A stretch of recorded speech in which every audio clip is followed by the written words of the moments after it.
Hello and welcome back to the channel. It has been a while since I uploaded my last video and a lot of new games have come out since then. As I didn't have the time to cover each one of those titles separately, I will use the end of the year list bandwagon to tell you about the games I enjoyed the most in 2019. I will roll them out in historical order, so the game which came out earliest in 2019 will go first. And so, at number 1 we have the remake of Resident Evil 2. I remember playing the demo for this game when it came out and having mixed thoughts about its direction. It had left me with the impression that the remake would follow the action-oriented style of Resident Evil 6, as it gave the player a generous amount of ammo. The zombies were also more gratifying to kill with some cool graphical effects, which again made me think that the game will have a strong emphasis on action. However, when I started playing the full game, it became clear that Resident Evil 2 is nothing but a love letter to the zombie horror genre. I have never felt over-equipped to be able to kill every single enemy. In fact, I often had to think about which enemies can I afford to kill to make my survival more manageable. And then came Mr. X, who had not a single fuck to give about anyone's safety, including his own. Throughout the game, he would march through anything and anyone in his pursuit of the player. The best you can hope for is knocking him out for a couple of minutes, which costs way too much ammo to make it worth the effort anyways. Honestly, this game was such a blast to play that it definitely deserves my Horror of the Year game award this year. I mean, I haven't actually got one to give to anyone, but it's the thought that counts.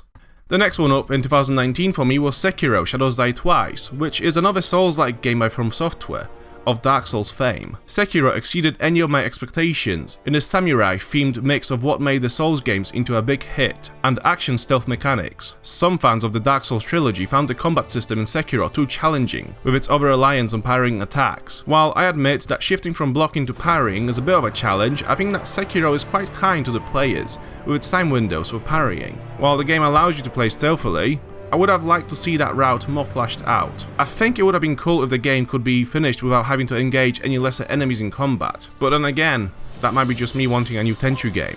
Number 3 is Nightcall, which is an interactive novel. You play as a taxi driver in Paris, who got tangled up in a murder mystery. The main gaming loop here is picking people up from their locations by simply clicking on an icon on the map. Once they are in the car, you will be having text-based conversations with them to find clues about the murderer. There are some time limits, such as petrol or money. Along with these, Nightcall can also end if you haven't found the murderer in an allocated time. Thus, there are enough game conditions to call Nightcall a game. However, it isn't the game mechanics that make it great, it is the atmosphere. Many of your clients will be coming in and out of the city to pursue their goals. All the stories are incredibly well written, giving the game its defining depth. Mixed in with Nightcall's cartoony black and white presentation, combined with the soundtrack, the overall atmosphere has sucked me in completely. More than that, the game managed to pass on its emotional value so well that I was starting to feel homesick.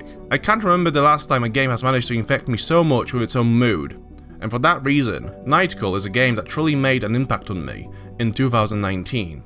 The Outer Worlds was the 4th game this year that made it onto the list. After the big disappointment that was Fallout 76, many fans of the franchise couldn't wait to see what Obsidian was going to offer in the new shooter RPG. Known for Fallout New Vegas, Obsidian has once again delivered an excellent role-playing adventure with guns and skill checks. In it, you will travel across the galaxy either helping the big corporations or the rebel outposts. This universe is packed out with its own lore, history and personal motives. This leads to many long-winded conversations about every tiny detail of daily life in the colonies. Word of warning, they can go on forever. And once you're done talking, you'll be venturing out into the wilds, which are overpopulated with all manner of dangerous animals and bandits. Again, these sections of the game can also take hours to explore, which creates a big dynamic divide between the cities and the wilds. During my time with the Outer Worlds, I wasn't quite sure what the game wants to be, a looter-shooter or a deep RPG experience. It feels like the game hasn't really settled on either, so while the Outer Worlds was a good time, I would like to see more coherent narrative in its sequels. Finally, the last game that came out in 2019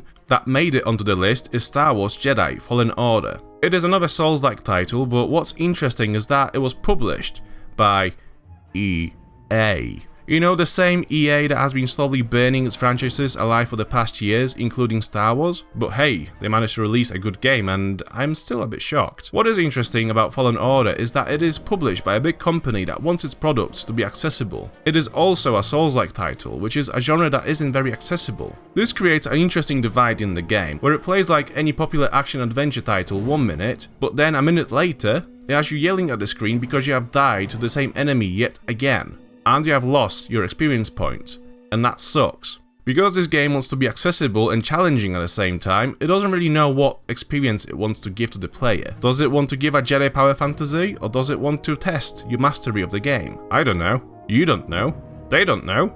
Anyway, I like it, and that's number 5 done. And so this was my list of top 5 best games from 2019. Thank you very much for watching. If you've stuck around with this channel in the past 6 months, when I've not done anything, well, I mean like, well, thank you. That's pretty incredible or stupid. I can't tell. Bye bye.